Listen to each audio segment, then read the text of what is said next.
Steve मार्कवा ਦੀ ਅਸੀਂ ਗੱਲ ਕਰੀਏ ਫਿਰ ਹਨੀਫ ਬਰਾਦਰਾ ਨੇ ਤੁਹਾਨੂੰ ਪਤਾ ਹੈ ਪਾਕਿਸਤਾਨ ਲਈ ਬੜਾ ਕੰਟਰੀਬਿਊਟ ਕੀਤਾ ਹੈ ਤੇ ਅੱਜ ਇੱਕ ਨਵੀਂ ਜੋੜੀ ਮਸ਼ਹੂਰ ਹੋ ਰਹੀ ਹੈ ਇੱਕ ਸਮੀਰ ਮਿਨਹਾਸ ਤੇ ਇੱਕ ਅਰਫਾਤ ਮਿਨਹਾਸ। ਇਸ ਸਮੀਰ ਮਿਨਹਾਸ ਦੀ ਗੱਲ ਕਰੀਏ ਜੀ ਬੜੇ ਦਬੰਗ ਬੈਟਰ ਨੇ ਇਸਲਾਮਾਬਾਦ ਯੂਨਾਈਟਿਡ ਤਰਫੋਂ ਖੇਡਦੇ ਪਏ ਨੇ ਤੇ ਅੰਡਰ 19 ਵਿੱਚ ਵੀ ਜਲਵਾ ਦਿਖਾ ਚੁੱਕੇ ਨੇ ਖਾਸ ਤੌਰ ਤੇ ਇੰਡੀਆ ਦੇ ਖਿਲਾਫ ਬੜੀ ਜ਼ਬਰਦਸਤ ਸੈਂਚਰੀ ਸੀ। ਇਸ ਦੇ ਇਲਾਵਾ ਜੇ ਅਸੀਂ ਗੱਲ ਕਰੀਏ ਅਰਫਾਤ ਮਿਨਹਾਸ ਦੀ ਤੇ ਮਿਡਲ ਆਰਡਰ ਬੈਟਰ ਨੇ ਸਪਿਨਰ ਵੀ ਬੜੇ ਅੱਛੇ ਨੇ ਤੇ ਮੁਲਤਾਨ ਸੁਲਤਾਨ ਦੀ ਨੁਮਾਇੰਦਗੀ ਕਰਦੇ ਪਏ ਨੇ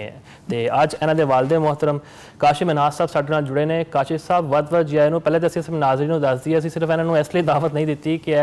दोवों भरावां दे वालिद ने असी इस लिए दावत दी है कि प्रोफैशनल फोटोग्राफर भी ने ते आप भी क्रिकेट खेड चुके हैं तो बड़ी मुहब्बत करते हैं क्रिकेट नाल। सर जी साढ़े वास्ते बड़ी रिस्पैक्ट की गल है, पहले तो यह दसो की हाल है तुहाडा?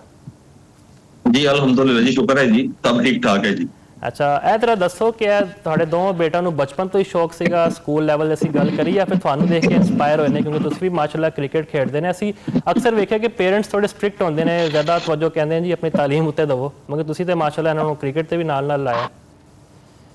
ਬਿਲਕੁਲ ਜੀ ਇਸ ਤਰ੍ਹਾਂ ਹੀ ਹੈਗਾ, ਮੈਂ ਵੀ ਕ੍ਰਿਕਟਰ ਹੈਗਾ ਤੇ ਹਾਲੀ ਵੀ ਮੈਂ ਮੈਡਰਨ ਕ੍ਰਿਕਟ ਖੇਡਦਾ ਤੇ ਬਾਕੀ ਜਿਹੜਾ ਹੈਗਾ ਇਹਦਾ ਬੱਚੇ ਜਦੋਂ ਮੈਨੂੰ ਦੇਖਦੇ ਸਨ ਖੇਡਦੇ ਹੋਏ ਤੇ ਉਸ ਵੇਲੇ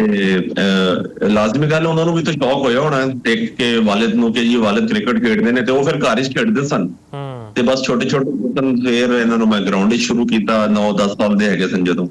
ਤੇ ਬਸ ਫਿਰ ਅੰਡਰ 13 ਆਈ, ਅੰਡਰ 16, ਅੰਡਰ 19 ਤੇ ਅੱਜ ਮਾਸ਼ਾਅੱਲਾ ਇਸ ਲੈਵਲ ਤੇ ਨੇ। अच्छा काशिफ साहब ਅਸੀਂ ਵੇਖਿਆ ਕਿ ਮੁਲਤਾਨ ਦੀ ਅਸੀਂ ਗੱਲ ਕਰੀਏ ਜਨੂਬੀ ਪੰਜਾਬ ਦੀ ਥੋੜੇ ਜਿਹੇ ਬੈਕਵਰਡ ਇਲਾਕੇ ਨੇ ਜਿਹੜੇ ਪਿੰਡਾਂ ਦਿਹਾਤਾਂ ਦੇ ਕ੍ਰਿਕਟਰਸ ਖੇਡਦੇ ਨੇ ਖੁਆਬ ਲਈ ਉਹਨਾਂ ਵਾਸਤੇ ਸਹੂਲੀਅਤ ਘੱਟ ਨੇ, ਫਿਰ ਦੋਵਾਂ ਨੂੰ ਵੀ ਮੁਸ਼ਕਿਲਾਤ ਆਈ ਹੋਣੀ ਹੈ, ਕੀ ਕਹੋਗੇ? ਨਹੀਂ ਇਹਨਾਂ ਦੋਵਾਂ ਨੂੰ ਮੁਸ਼ਕਿਲਾਤ ਕਿਸੇ ਕਿਸਮ ਦੀ ਮੈਂ ਆਣ ਨਹੀਂ ਦਿੱਤੀਆਂ। ਮੈਂ ਮਤਲਬ ਇਹਨਾਂ ਦਾ ਹਰ ਕਿਸਮ ਦਾ ਖਿਆਲ ਕੀਤਾ ਹੈ, ਹਰ ਚੀਜ਼ ਕੀਤੀ ਜਿਹੜੀ ਚੀਜ਼ ਚਾਹੀਦੀ ਹੈ ਪ੍ਰੋਫੈਸ਼ਨਲ ਲੈਵਲ ਦੇ ਇਹਨਾਂ ਨੂੰ ਮੈਂ ਸ਼ੁਰੂ ਤੋਂ ਛੋਟੇ ਹੁੰਦੇ ਲੈ ਕੇ ਚੱਲਿਆ ਨਾ। अच्छा काशिफ साहब जैसी गल करिए तो यह कहा जाता है जी मतलब जोड़े शायकीन ने फैंस असी भी यकीनी तौर पर चाहते हैं पाकिस्तान टीवी आवन परफॉर्म करन, लेकिन हजे थानू एज ए क्रिकेटर मैं सवाल करा तुसी की कहते हैं हजे मजीद डोमैसटिक खेडनी चाहिए, अपने आप को मजीद इंप्रूव करन कि हुण वक्त आ चुका है इन्होंने नैशनल क्रिकेट विच वेखण दा?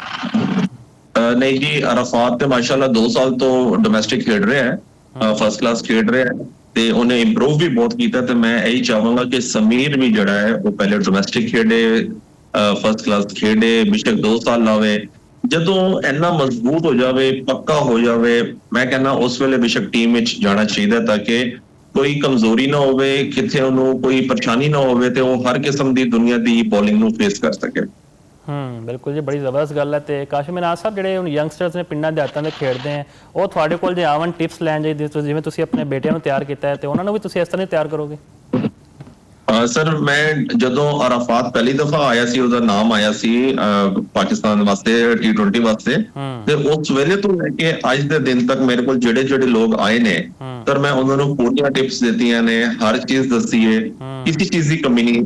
ਮਤਲਬ ਕੀਤੀ। ਮੈਂ ਕਹਿੰਦਾ ਕਿ ਜਿਹੜਿਆਂ ਲੋਕਾਂ ਨੂੰ ਨਹੀਂ ਪਤਾ ਉਹਨਾਂ ਨੂੰ ਮੈਂ ਦੱਸ ਰਿਹਾ ਕਿ ਇਸ ਪਲੇਟਫਾਰਮ ਤੇ ਚੱਲੋ ਤੇ ਇਨਸ਼ਾਅੱਲਾ ਤਾਲਾ ਮਿਹਨਤ ਕਰੋ ਤੇ ਅੱਲਾਹ ਤਾਲਾ ਫਲ ਜ਼ਰੂਰ ਦਿੰਦਾ।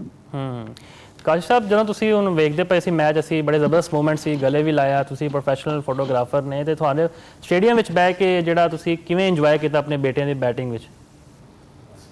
ਲਾਜ਼ਮੀ ਗੱਲ ਹੈ ਜੀ, ਬੜਾ ਖੁਸ਼ਗਵਾਰ ਲਮਹਾ ਸੀ ਮੇਰੇ ਵਾਸਤੇ ਕਿ ਅਸੀਂ ਵਾਲਿਦ ਵਾਸਤੇ ਕਿ ਉਹਦੇ ਦੋਨੋਂ ਬੱਚੇ ਗਰਾਊਂਡ ਵਿੱਚ ਖੇਡਦੇ ਪਏ ਹੁਣ ਮੈਚ ਤੇ ਉਹ ਉਹਨਾਂ ਦੀ ਤਸਵੀਰਾਂ ਬਣਾ ਰਹੇ ਹੋਵੇ ਉਹਨਾਂ ਦਾ ਵਾਲਿਦ ਤੇ ਇਸ ਤੋਂ ਅੱਛਾ ਮੇਰਾ ਖਿਆਲ ਜ਼ਿੰਦਗੀ ਦਾ ਕੋਈ ਲਮਹਾ ਨਹੀਂ ਹੋ ਸਕਦਾ ਕਿਸੇ ਵਾਲਿਦ ਵਾਸਤੇ। बिल्कुल जी, किसी वालिद वास्ते नहीं हो सकता। तो साड़ी भी दुआ है कि डोमैसटिक के अलावा भी वो इंटरनेशनल क्रिकेट में आन ते पाकिस्तान का परचम बुलंद करन ते अगेन बहुत बहुत शुक्रिया काशिफ साहब ਤੁਹਾਡੇ वक्त ਦਾ जी। बहुत शुक्रिया जी, बहुत अल्लाह हाफ़िज़।